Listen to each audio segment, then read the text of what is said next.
The silence in the court of women was the heaviest stone Naomi had ever lifted. It was heavier than the granite slabs of the outer wall, heavier than the massive bronze gates, heavier even than the grief that had hollowed out her breast. Just 3 days ago, she had completed the ritual mourning for her son Eli. She had performed every required act, every purification, every prayer prescribed by the Levites, hoping that the sheer weight of her obedience might somehow counterbalance the lightness of her future. But standing here, in the shadow of the great altar, watching the smoke of the morning sacrifice curl upward, a thick, sweet scent of blood and cedar, she felt nothing but profound, terrifying emptiness. This place, the sacred heart of their world, where God was said to dwell above the golden ark, offered her no refuge. It demanded everything, yet gave back dust. Naomi had spent her life dedicated to the law, believing that proximity to the temple meant proximity to the divine. She had carefully saved every denarius from her meager income as a weaver, ensuring the annual tax was paid, the required festival offerings were pristine, and the required purification sacrifices were delivered flawlessly. But when Eli had been struck down by the sudden, brutal fever, when the desperation had clawed at her throat, she hadn't run to the priests. They were too far away, too concerned with purity rules and the proper placement of the bronze laver. She had run to the market for the bitter herbs and prayed simple, frantic prayers whispered into the corner of their small room, prayers she now felt were unheard, swallowed by the roar of the city. The official response to her tragedy, delivered by a young, impeccably dressed scribe who smelled of costly oils, was not comfort, but instruction. "Your mourning period is complete, Naomi. Now you must fulfill the purification offering for contact with the deceased. It is only 3 silver pieces or a pair of turtle doves if you are truly destitute." She was destitute, but the casual indifference in his eyes stripped her agonizing sorrow of any sanctity. It reduced her agonizing sorrow to a transaction, a line item on the temple's vast ledger. The turtle doves would be cheap, yes, but the expectation that she must pay to cleanse herself from the holy duty of burying her own child felt like a cosmic insult. It was this realization, quiet and devastating, that led her to the inner courtyard today. She hadn't come to worship. She had come to look at the great, beautiful machine of faith and acknowledge that it was cold. This magnificent structure, built to house the spirit of the living God, seemed only to hold the rules of living men. She looked at the polished stone floor, the bustling activity of money changers who operated with the tacit approval of the high priest, the endless line of men bringing immaculate, unblemished lambs for slaughter. They were all following the script, playing their part in a majestic drama of atonement. But Naomi's soul had ceased to believe in the efficacy of the performance. Her faith was not dead, but it was starving. And the great, roaring, wealthy temple had given her no food. She turned her back on the smoke and the clamor, the noise of the ritual masking the deafening silence of her spirit. Not with a shout of defiance, not with protest, but with the quiet, devastating finality of a soul slipping away from a place where it was no longer known. The way back to her small, rented room in the lower city felt like traversing a vast alien land, though the distance was minimal. Every shadow cast by the towering temple walls seemed to whisper accusations of spiritual negligence. Her son, Eli, had been the son of her later years, a serious boy who helped her dye the threads she wove, humming the old psalms she taught him. She remembered the sheer physical labor of raising him alone after her husband, Joseph, had succumbed to a wasting sickness years prior. The law had provided structure, a framework of meaning around their relentless toil. It dictated the Sabbath rest, the required feasts, the specific prayers, a rhythm that promised order in a chaotic world. But that structure now felt like a cage, its bars rattling with the empty promises of prosperity and peace that had never materialized. The scribes she encountered daily were the guardians of this cage. They walked through the streets with an almost theatrical gravitas, their phylacteries conspicuously large, their robes rustling with self-importance. They were obsessed with the minutiae of ritual washing and dietary laws, yet seemed utterly blind to the crushing weight of poverty borne by the people they claimed to guide. Naomi recalled the market day, just weeks after Eli's death, when she had accidentally brushed against the garment of a prominent Pharisee, Rabbi Shimon. His reaction was immediate and sharp. He didn't just recoil. He stopped, dramatically shook out his robes to symbolize cleansing, and glared at her as if she were a source of contamination. He didn't know her name. He didn't know she was grieving. He only knew she was poor, and therefore potentially impure. It wasn't the law itself that burned her soul, but the way these men had weaponized it, turning divine guidance into an instrument of social stratification and control.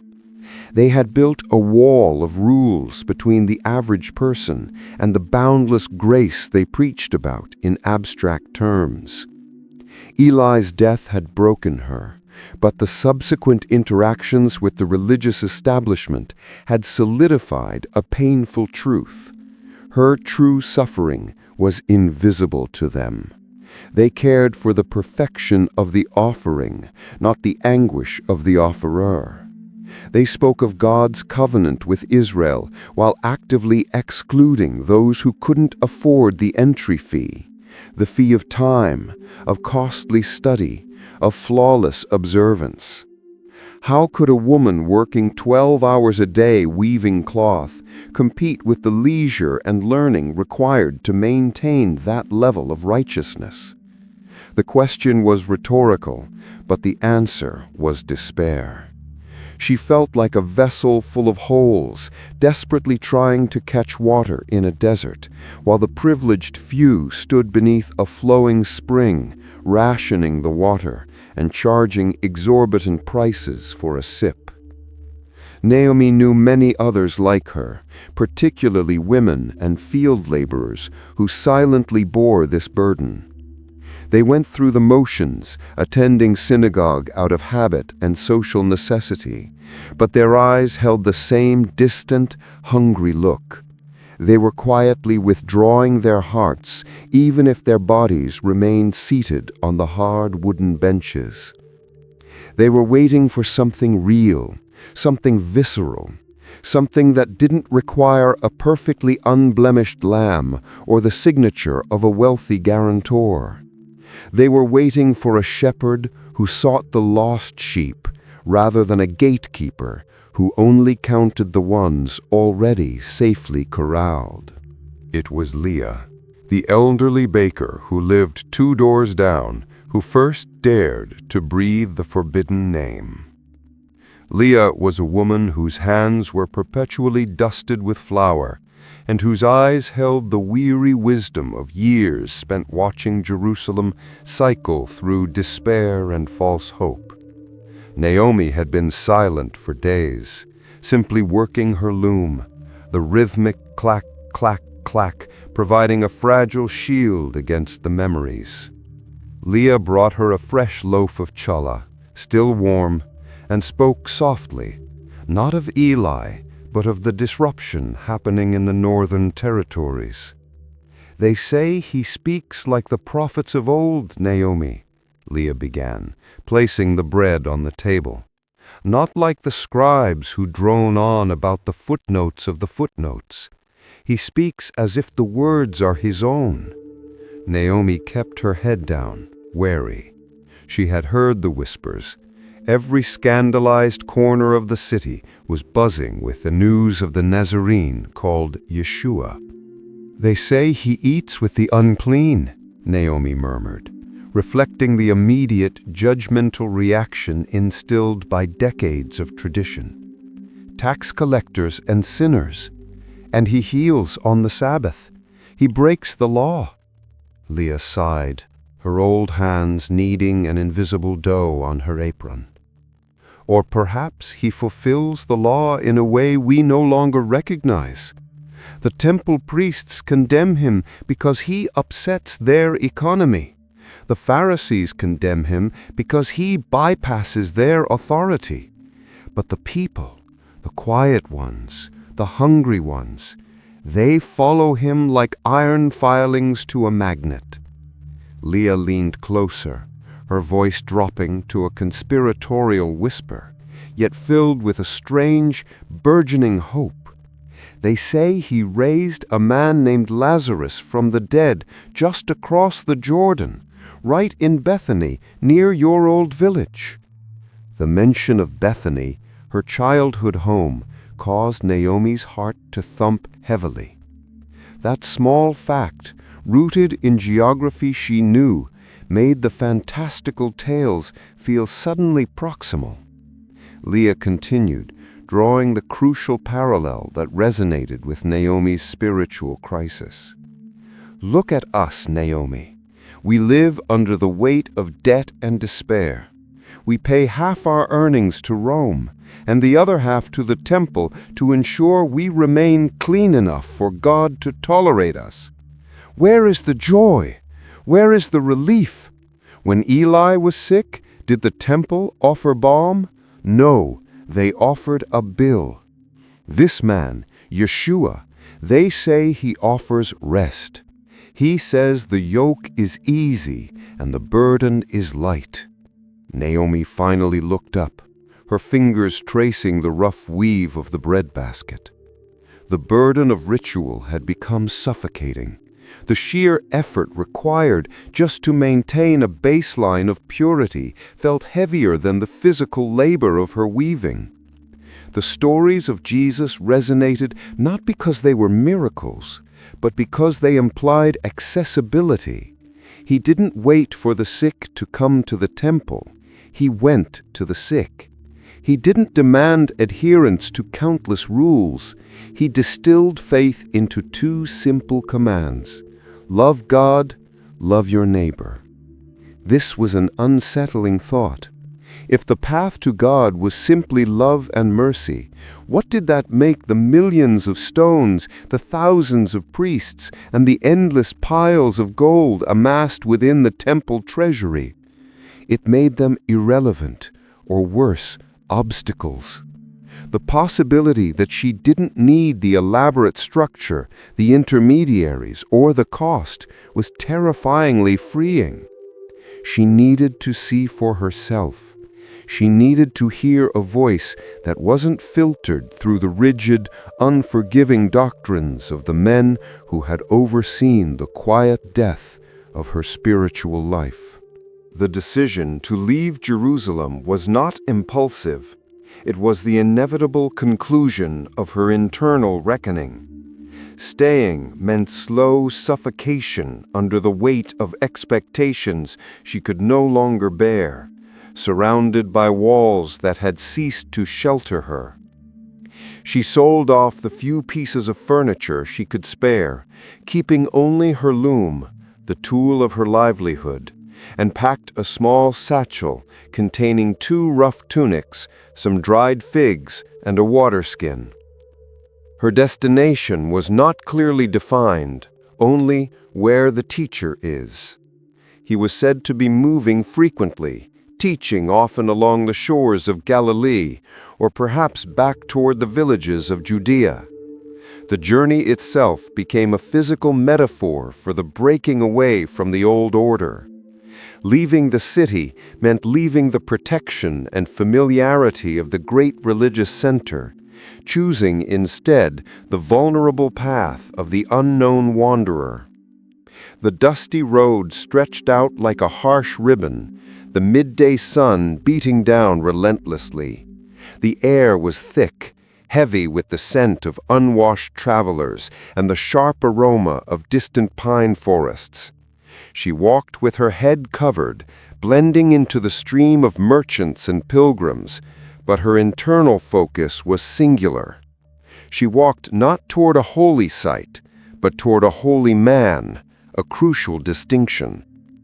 Along the road, the political landscape asserted itself cruelly. Roman soldiers, detached and arrogant in their polished leather armor, patrolled the thoroughfares, their presence a constant reminder that their nation was not truly free, even in its worship. Naomi watched a legionary roughly demand toll from a farmer driving a donkey cart laden with olives, his casual cruelty stark against the rigid observance of the nearby Jewish villagers, who were more concerned with avoiding contact with heretics than with challenging Roman authority. This, too, was part of her disillusionment. The religious authorities preached fiery nationalism and the promise of a warrior Messiah, yet they accommodated Roman rule to preserve their own power structure. They had traded spiritual integrity for political expediency, making them equally complicit in the people's suffering. As she walked, she found solace in observing the simple rhythms of the land, the way the olive trees drew sustenance from the dry earth, the tireless chirping of the cicadas in the heat. These natural things obeyed the Creator's laws without need for complex rituals or priestly intervention. She carried within her the pain of her loss, but the heavy cloak of institutional guilt began to slip away. She was no longer performing faith for an audience of judging eyes. She was simply walking toward hope. She started recalling the parables Leah had shared, stories of lost coins, prodigal sons, and seeds scattered indiscriminately. These images offered a concept of God that was reckless with mercy, a God who actively sought the undone and the broken, rather than waiting in purified isolation for the perfect offering.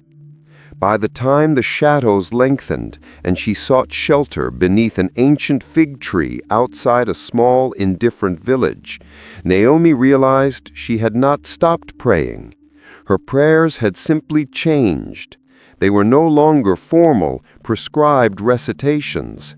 They were weary, honest conversations whispered into the evening air, asking for guidance, asking for rest, asking only for the chance to stand near the man who promised that the broken heart itself was the greatest sacrifice God desired.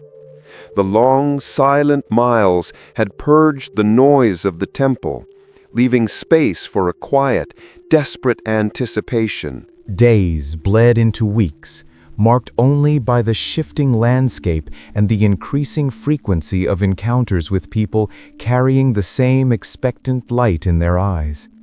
She knew she was getting closer to the Galilean teacher.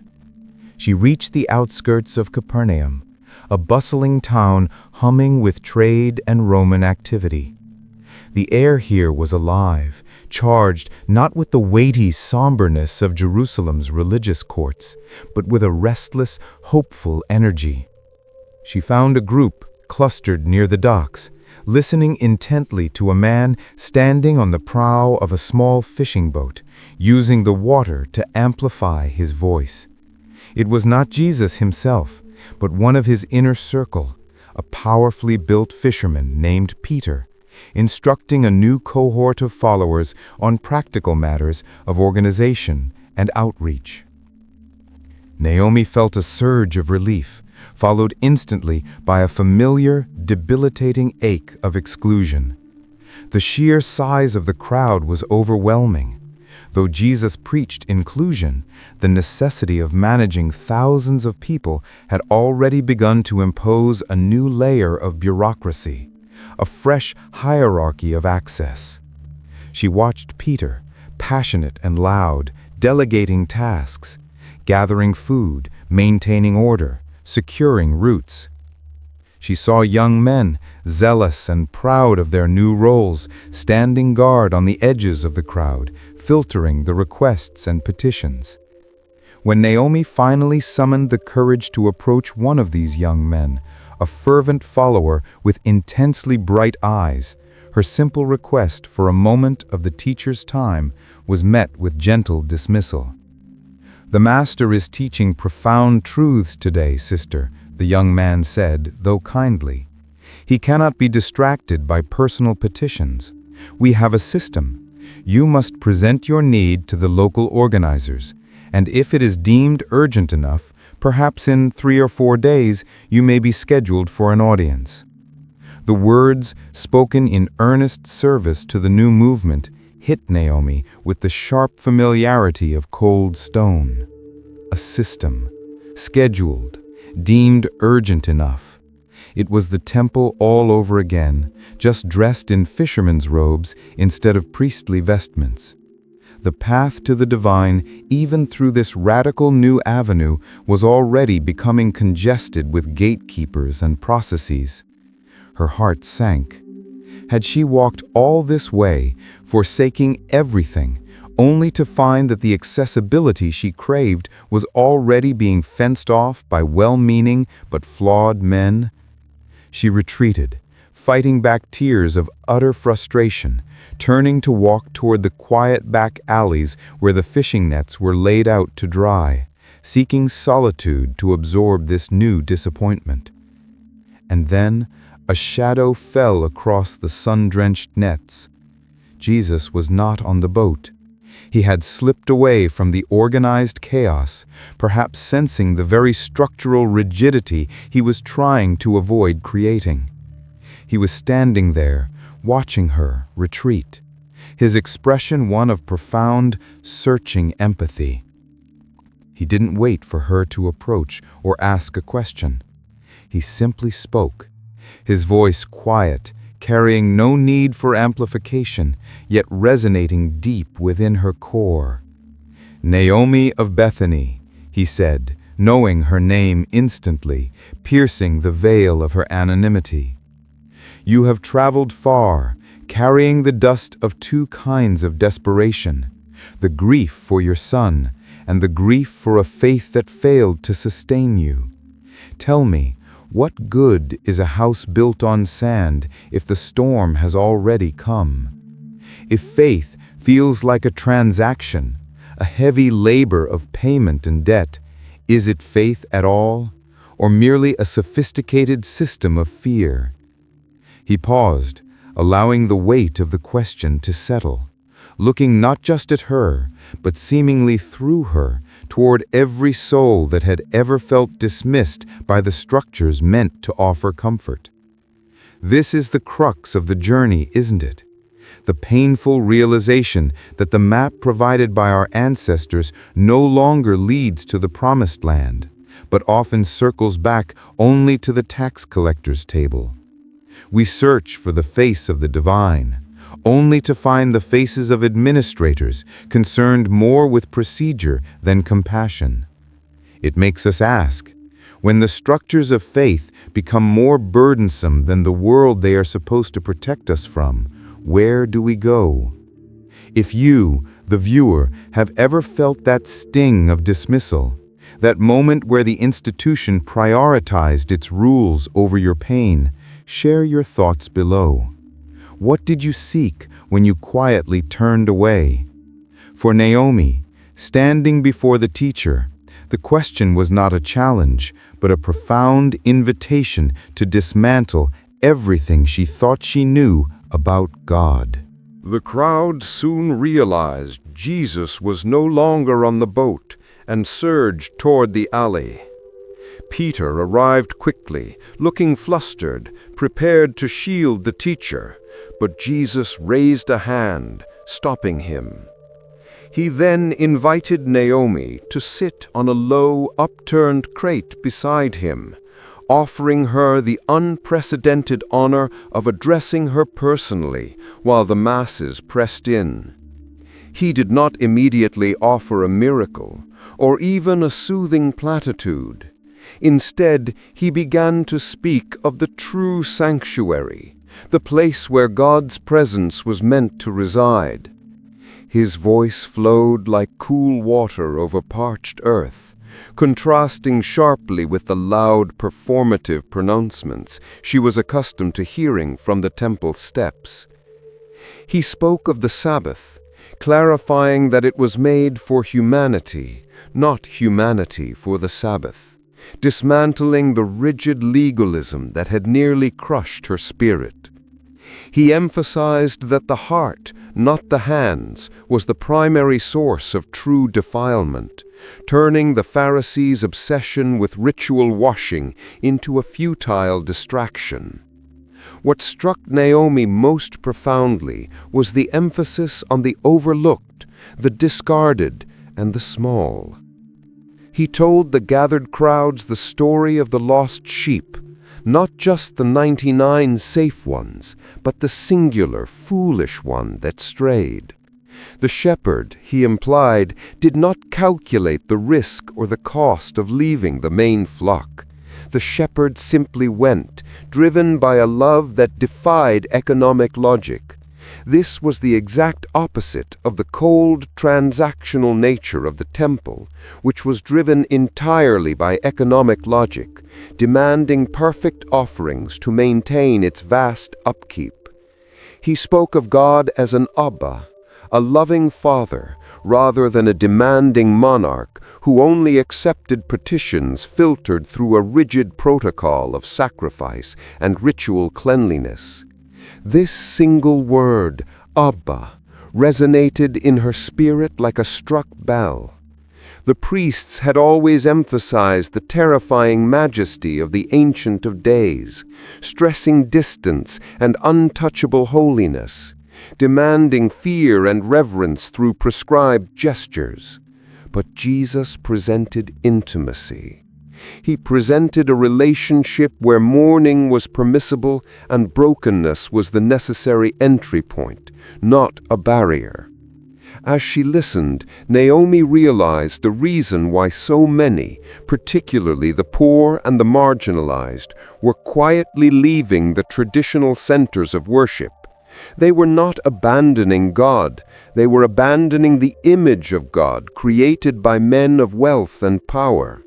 They were leaving the heavy yoke of religious performance because they finally heard that the true path to meaning lay in simplicity, mercy, and genuine compassion, not in costly stones or the complicated parsing of 613 laws. The sermon lasted for hours, yet time seemed to cease. Jesus' eyes frequently returned to Naomi, weaving her silent suffering into the fabric of his broader lesson on justice and humility.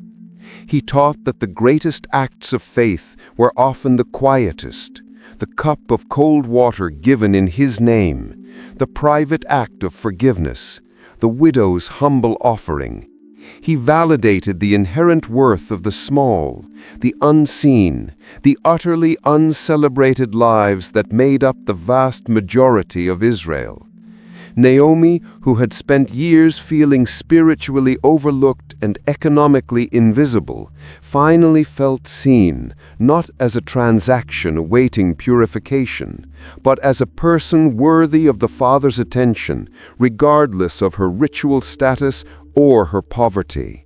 This radical reversal of values was the true miracle, far exceeding the physical healings the crowds craved. It was the healing of the soul's perception of the divine. The healing of perception quickly led to a moment of deeply personal confrontation. After the crowds dispersed, Naomi lingered, unable to move. Peter and the others were busy packing supplies, but Jesus remained, waiting for her. She attempted to speak, to voice the cascading torrent of grief and gratitude, but the words caught in her throat. Decades of ingrained tradition held her captive. She felt the sudden burning shame of her impurity, not the ritual impurity from handling the dead, but the deep-seated impurity of a failure she hadn't realized she carried, the failure to fully trust God's mercy over the law's demands. She remembered the harsh voice of the scribe, the demands for the purification offering, and she suddenly recoiled, covering her face. "Master," she whispered, her voice choked with tears, I am not clean. I came here burdened with a grief that has defiled me. I have not completed the full rites of purification. I am not worthy to stand so near you." The deep-seated belief that she needed to pay or perform to earn accessibility was a habit as strong as breathing. It was the fundamental structure of the religion she had inherited, a faith built on conditional access. Jesus stepped closer, not with rebuke, but with an immense tenderness that felt safer than any massive stone wall. He gently lowered her hands from her face, exposing the raw, weary lines of sorrow. "Naomi," he said softly, "you speak of defilement. Look into your heart now. Where is the true impurity? Is it in the dust of the grave, or is it in the cynicism that suggests the Creator of the universe requires a specific bird sacrifice to forgive your mourning?"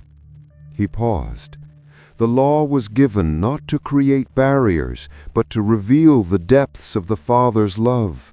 But your religious leaders have taken the gift and turned it into an expensive commodity. They have made God inaccessible, hiding him behind walls of gold and unforgiving rules, guaranteeing their own relevance by fostering the shame of the masses. He touched her shoulder, a physical contact that immediately dismissed every single purification ritual she had ever learned. Your worth is not found in your compliance, but in your creation. Your heart is broken, Naomi, but that brokenness is precisely what makes you receptive. The temple is made of unfeeling stone. Your heart is made of seeking spirit. I tell you truly, your faith, born out of the necessity of seeking authenticity over ritual, is greater than the faith of many who wear the finest robes. The validation was overwhelming. It was an absolution that went deeper than forgiveness. It was a total spiritual reversal. He hadn't just waived the purification fee. He had declared the entire system of transaction invalid in the face of sincere human pain. He offered a profound insight into the very nature of the silent departure she and others were making. They were not rejecting God's holiness, but rejecting man's suffocating attempts to contain it. The quiet exodus wasn't an act of rebellion, but an act of spiritual survival, a necessary flight from the oppressive weight of performance toward the freedom of genuine relationship. Her tears began again, but this time they were tears of cleansing, washing away the residue of shame and fear that had clung to her spirit for decades. She realized that the true burden she carried was not the loss of her son, but the decades spent believing that the Eternal One could only be found in a specified, expensive location, accessible only to the ritually and financially secure. To solidify this lesson against the transactional faith of the temple, Jesus gathered the remaining disciples and Naomi, positioning them near a small vineyard whose vines, heavy with late summer grapes, contrasted sharply with the barren, rocky ground nearby. He began to speak, not in the booming voice of the temple orator, but in the intimate cadence of a master craftsman addressing his apprentices. This was the parable of the broken jar, a story designed specifically to counter the prevailing ethos of calculated offerings. A wealthy merchant once owned many vessels, Jesus began, his eyes fixed on Naomi, whose hands, resting on her lap, still showed the calluses of her tireless weaving.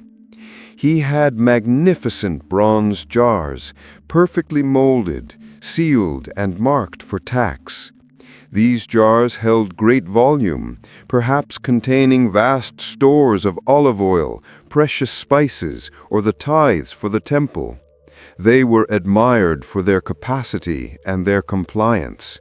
Everyone knew their value based on their intact, imposing appearance. Naomi thought instantly of the great treasury chests in Jerusalem, immaculate and full. But the merchant also owned a very small, simple jar, fashioned of common clay, worn smoothed by years of use. This jar had been broken long ago and mended clumsily, leaving visible cracks, and it held only a very small amount of the finest, most costly perfume, a rare nard, acquired through great sacrifice. One day, a visitor came to the merchant's house, seeking to offer a gift that would truly express devotion. The visitor could have chosen one of the great bronze vessels, filled it with coin, and the merchant would have acknowledged the value and recorded the transfer. It would have been impressive, clean, and quantifiable.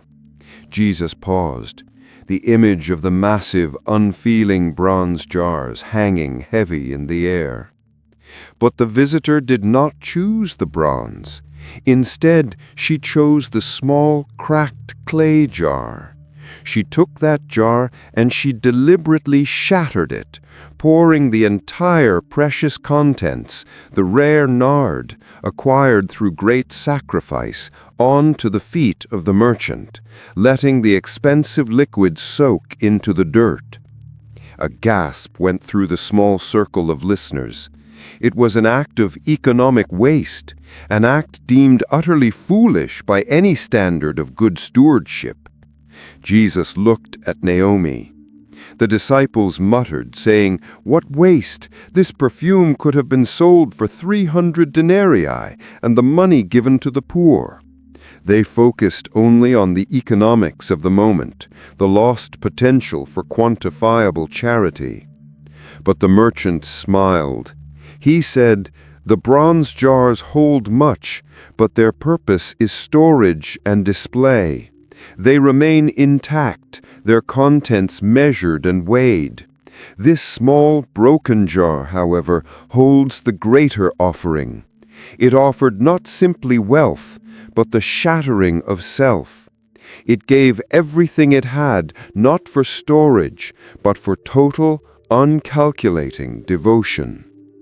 The value of the offering is not in the capacity of the vessel, but in the completeness of the surrender." Naomi felt the truth of the parable pierce through the hardened shell of her inherited legalism. She had spent a lifetime trying to be the perfect, whole bronze vessel, compliant, capable of holding large volumes of ritual observance. But the shattering she had undergone through the loss of Eli, the disillusionment with the temple, and the long, weary journey had made her the cracked clay jar. Her surrender was now total. Her faith was costly, purchased not with silver, but with irreplaceable sorrow. She finally understood the core flaw of the religious system she had quietly abandoned. It valued the immaculate appearance of the bronze vessels, demanding perfection and measurable compliance, while Jesus valued the complete, messy, vulnerable outpouring of the broken clay. The true cost of faith, he implied, was always surrender, not currency. And that surrender was infinitely more accessible to the poor and the broken than the required impressive tithes of the wealthy. The understanding granted to Naomi was transformative, but it was not the end of her journey. It was the beginning of her new purpose. She didn't seek to rejoin the Jerusalem establishment, nor did Jesus urge her toward any new formalized structure. He simply asked her to remain where the need was greatest, among those who were still staggering under the spiritual weight of disillusionment. Her primary work now became weaving again, not just cloth, but connection. She stayed in Capernaum for a time, renting a small space near the harbor. She would weave her threads during the day, creating beautiful, functional textiles. But in the evenings, she became a quiet counselor. People who had been dismissed by the nascent systems of the growing movement, or who felt spiritually starved by the old order, sought her out. They saw the quiet peace in her eyes, the lack of performance, the deep, abiding empathy forged by suffering. Naomi never preached or quoted scripture in the aggressive manner of the scribes. She simply shared her story, the overwhelming despair in the temple courtyard, the cold realization that her immense grief was only viewed as a transaction, and the radical, freeing truth found in the teacher's emphasis on mercy over sacrifice. Her message was always the same: your wound is your entry point, your poverty is your freedom. She explained that the quiet leaving of the church was not a rejection of God, but often a profound, unconscious search for the authentic God, who resides not in gilded sanctuaries, but in the shared vulnerability of human experience. She helped a young woman, Miriam, who was ostracized for working in a dye pit that made her perpetually ritually unclean. Miriam had abandoned attending the synagogue altogether because she was tired of the cold glares. Naomi reminded Miriam that the Messiah often touched the untouchable and chose his disciples from the ritually deficient. The dye on Miriam's hands, Naomi said, was a mark of honest labor, and the only cleanliness that mattered was the state of her soul, not the surface of her skin. She spoke with elderly men who worried constantly about their ability to pay the temple tax in their retirement, living in crippling fear that their lack of funds would result in eternal separation. Naomi taught them the parable of the broken jar, urging them to shatter the notion of a deficit-minded deity, and to offer instead their lifelong honesty and unwavering love, regardless of their purse. Her quiet ministry was profound precisely because it was unstructured and unquantifiable. It was the healing of individual hearts, one by one. She was an agent of the radical accessibility Jesus preached, ensuring that the new faith, already threatened by organizational hardening, remained soft and accessible at its grassroots. Naomi realized that her journey was not about finding a new physical building to replace the temple, but about understanding that the sacred space had migrated entirely. It now resided entirely in the intimate, unassuming gathering of 2 or 3 kindred spirits seeking honest connection, and in the solitary, silent devotion of a purified heart. She had learned that the grandiosity of worship often masked an absence of true connection, and that the deepest, most durable faith was forged in the quiet spaces left behind when the expectations of the world finally fall silent. Naomi's commitment to the quiet path soon brought her back into contact with the very structure she had sought to avoid, not the temple, but the rising organization of the disciples. Peter, recognizing her influence and the steady, authentic faith she possessed, sought her counsel. He was overwhelmed by the rapid expansion of the movement and the inevitable disputes arising from managing the needs of the thousands. He was concerned that the administrative necessities, the distribution of food, the organization of teaching schedules, the handling of communal funds were beginning to overshadow the spiritual core of their message. He came to her workshop, the scent of fresh dye and wool filling the small room, a stark contrast to the dust and sweat of the docks. "Naomi," Peter admitted, weary, running a hand through his coarse hair, "we are falling into the same trap. We teach mercy, yet we argue over who gets the largest portion of bread. We preach humility, yet the young men vie for the positions closest to the master. We risked everything to follow the teacher out of the synagogues, and yet we are building a synagogue of our own, just faster and with less stone." Naomi laid down her shuttle, regarding the earnest, troubled fisherman. His confession was exactly the worry that gnawed at the hearts of the quiet seekers. She spoke of the heavy stones of the temple, reminding him that the structure was not inherently evil, but the spirit with which it was managed determined its worth. "The stones of the temple do not feel the burdens of the people, Peter, but the men who administer it do. If you build walls around the teacher's mercy, even walls built of good intentions and necessary organization, you risk repeating the fundamental mistake of Jerusalem, making God transactional and accessible only through approved channels." She emphasized that the greatest challenge of leadership was not governance, but remaining perpetually porous, constantly open to the brokenness and the messy reality of human life. The moment structure became more important than the soul, the quiet exodus would begin again. She reminded Peter of her own experience, how her legitimate grief had been reduced to a bureaucratic fee. "Do not demand perfection from those who come to you," she advised. "Demand only honesty. If you focus solely on the perfect compliance of the whole flock, you will always neglect the injured, solitary sheep on the periphery. That is where the master spends his time. The systems must serve the spirit, Peter, not the other way around. Let the path to the teacher remain wide, messy, and deeply inconvenient to your own desire for order." This conversation was a pivotal point for the early followers, a necessary spiritual recalibration. It demonstrated that those who had been marginalized by the old system, the quiet ones who sought authenticity over approval, were often the very ones best equipped to safeguard the revolutionary spirit of the new faith.